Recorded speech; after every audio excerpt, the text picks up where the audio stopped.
Greetings, ladies and gentlemen of the galaxy. I am Zach, and I am back again for yet another tier list video.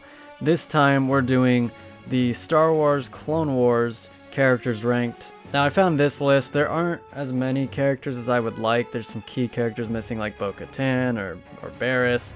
But we're gonna do this one, and if there are any characters that are missing, I'll kind of just rank them at the end. But without further ado, let's get into it. So as you can see, I've discovered presentation mode, so it should look a little nicer for you guys.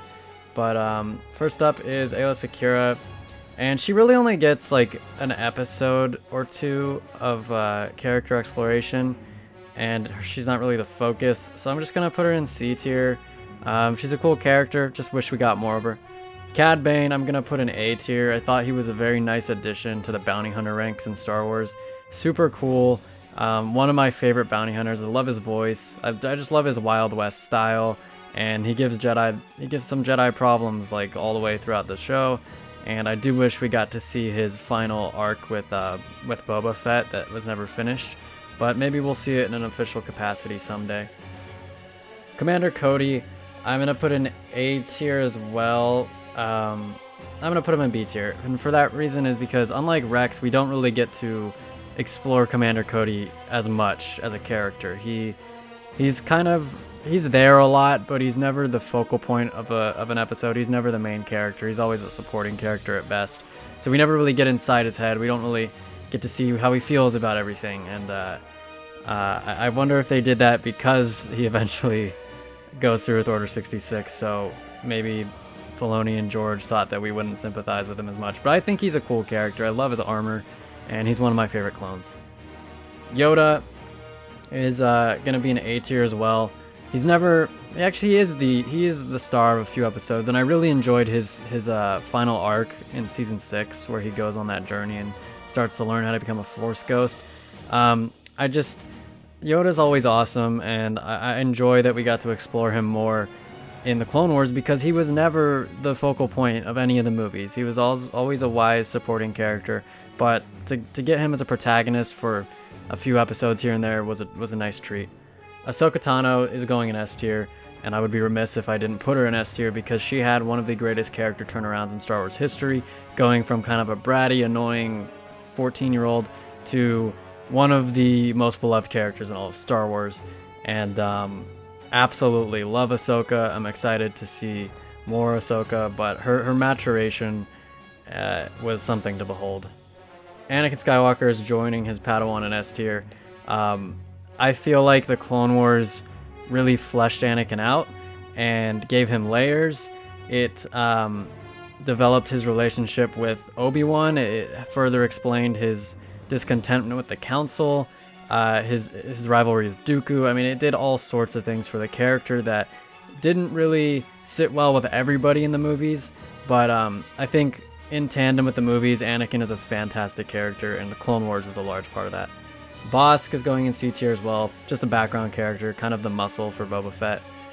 He's very cool, one of my favorite bounty hunters, but he doesn't do a whole lot. Maul is going in S tier.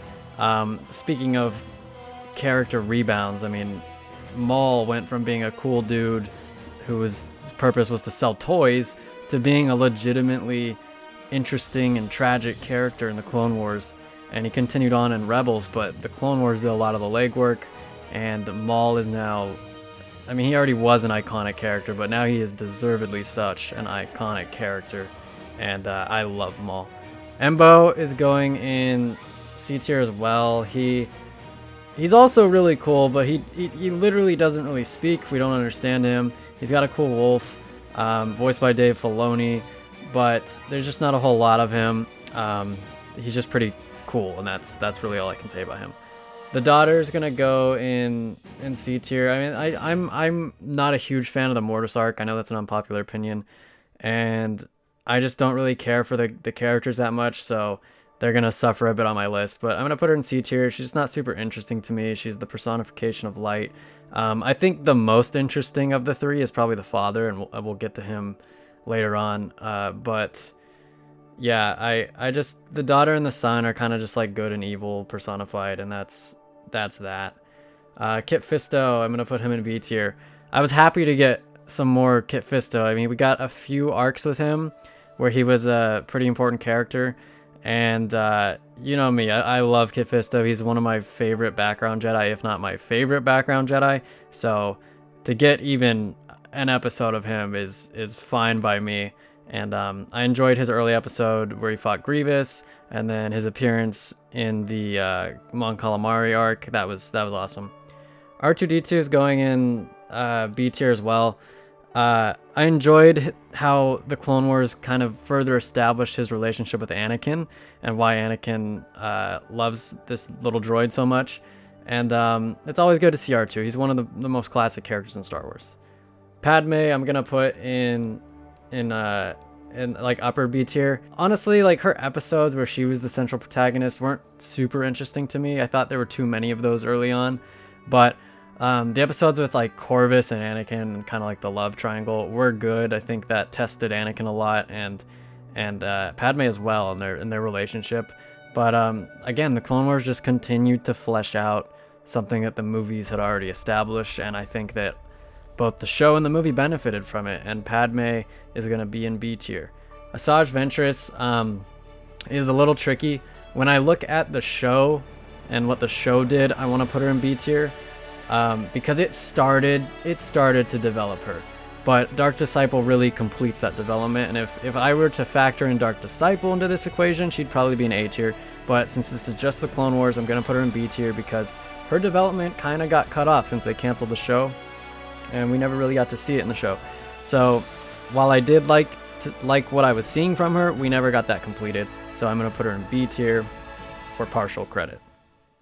Palpatine, I'm going to also put I'm going to put him in A tier because I enjoyed so often I feel like what the Clone Wars did was these subtle nudges to the audience that like, yeah, Palpatine's Sidious and this is all part of his plan, and he's doing it right in front of the Jedi, and I really enjoyed that. And there's some epic moments with Palpatine, like when he fights Maul and Savage, and the whole thing with the Zillo Beast, and then the vision in Yoda's arc in season 6. It was incredible, and it continued to prove that Palpatine is just one of the best villains ever.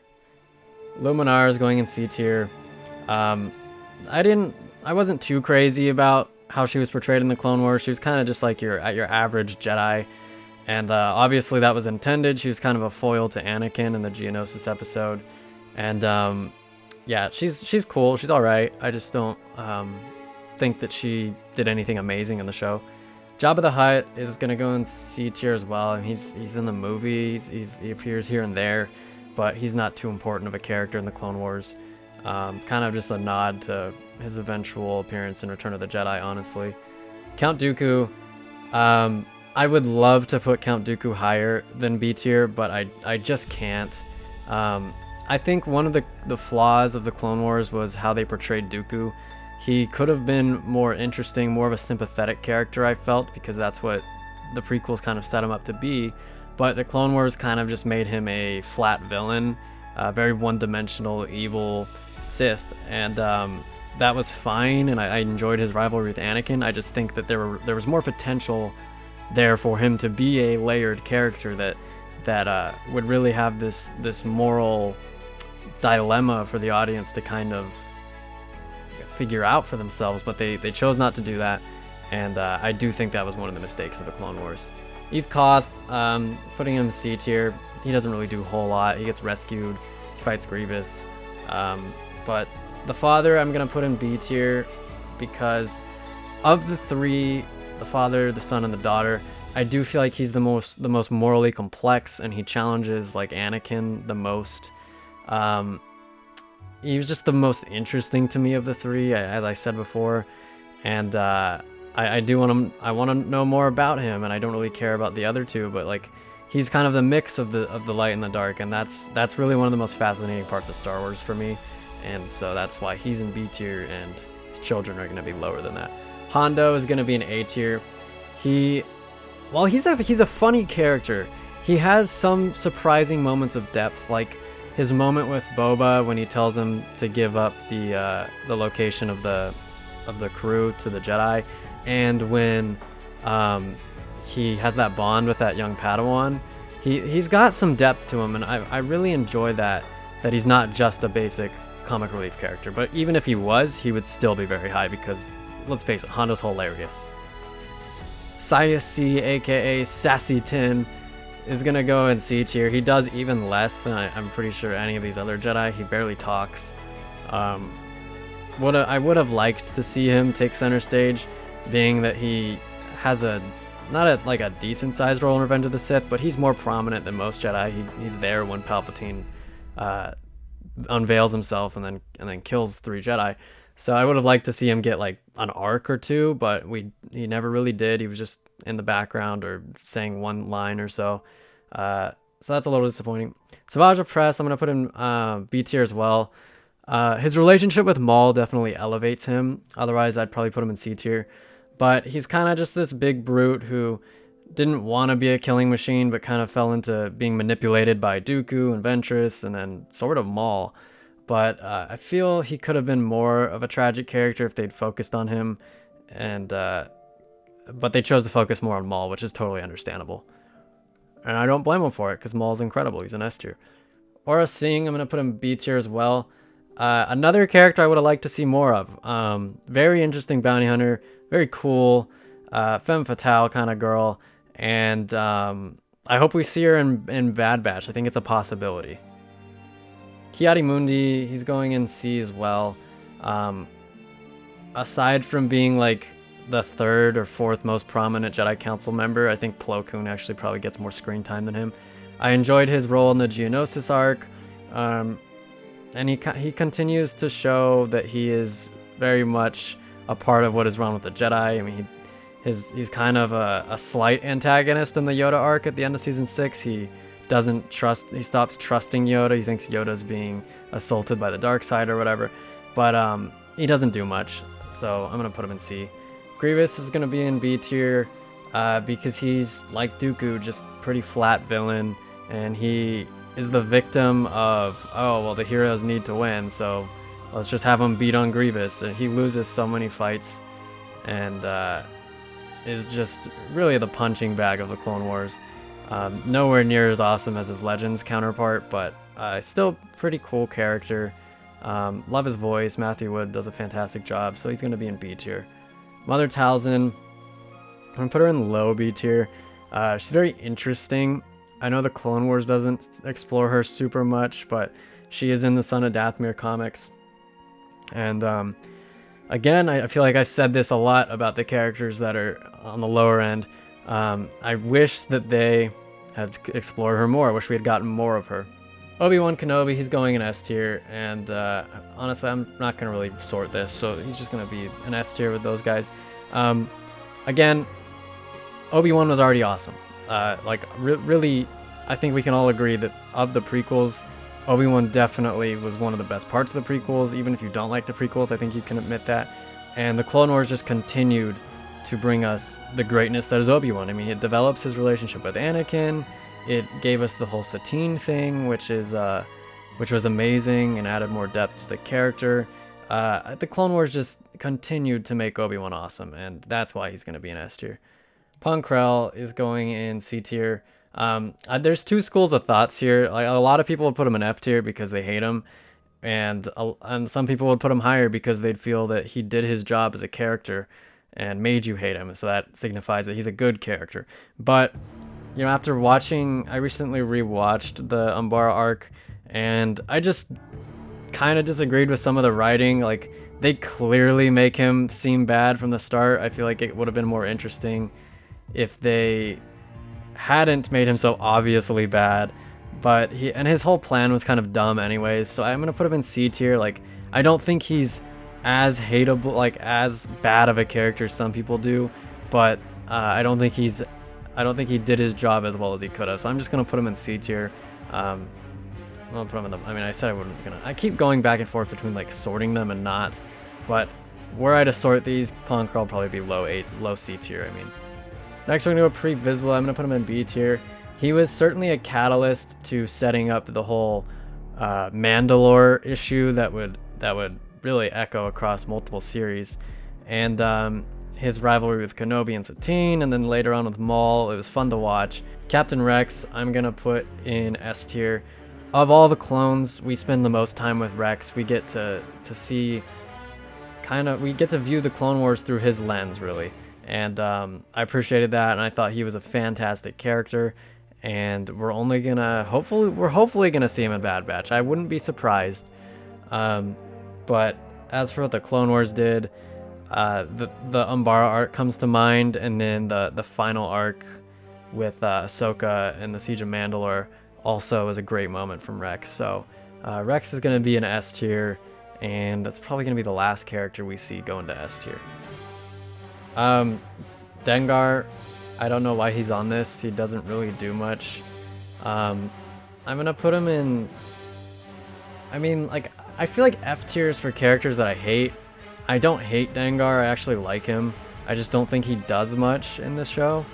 So when I put him in F tier, it isn't because I hate him. It's just because I don't feel he belongs on this list because he doesn't do enough. So he's going on F tier, but I definitely don't hate him. Like, if this were a bounty hunters list, he would be higher. It's just, he's a really insignificant character in the Clone Wars. Mace Windu, I'm going to put in B tier as well.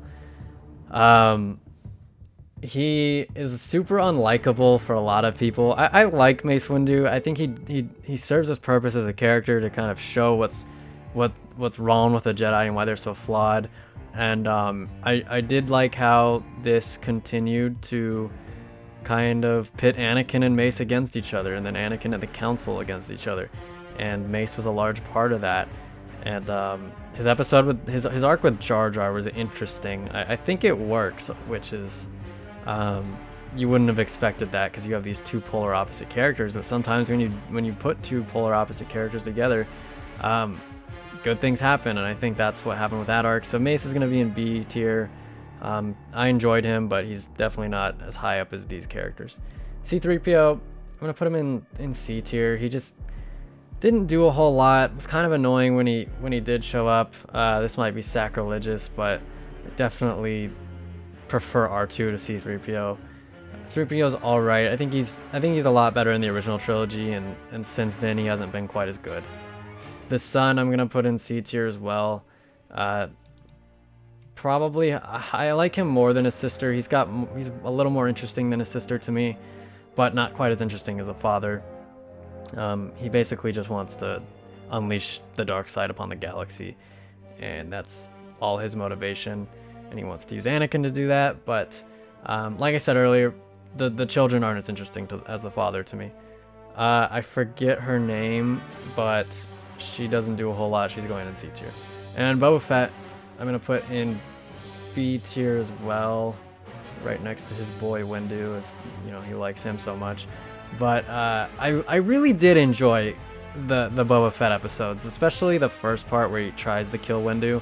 I thought that was a fantastic arc. And I wish we got to see his showdown with Cad Bane at the end of Clone Wars to kind of lead him into being the bounty hunter that he eventually becomes with the armor and Slave One. And we didn't get to see it, but I think that they started Boba Fett down a good path in the Clone Wars. We just never got it resolved. So similar to Asajj Ventress, but not quite as high. I'm gonna leave him in B tier. And I said that I would rank characters that aren't here, and the only ones I can think of are like Satine. I would put Satine in A tier. I would put Barriss in B tier because I think she challenged Ahsoka's ideals and honestly kind of influenced her decision to leave the Jedi Order. And I would put Bo-Katan in A tier. Very high A tier. I love Bo-Katan. I think she's an incredible character. Obviously, I would put Zero the Hutt's mother in S tier if she were here. It's a travesty that she's not, because she is an all-time great character, and I don't care what you say. She's right up there with Coleman Trieber in my book. But anyways, guys, that's going to be the list. Thank you so much for watching. Let me know what you thought about this in the comments down below. Do you agree with me or do you disagree with me? And I'll look forward to reading those. Please subscribe to the channel. We're almost to 2,000 subs. We're so close. And I'm Zach, and I'll see you in the future.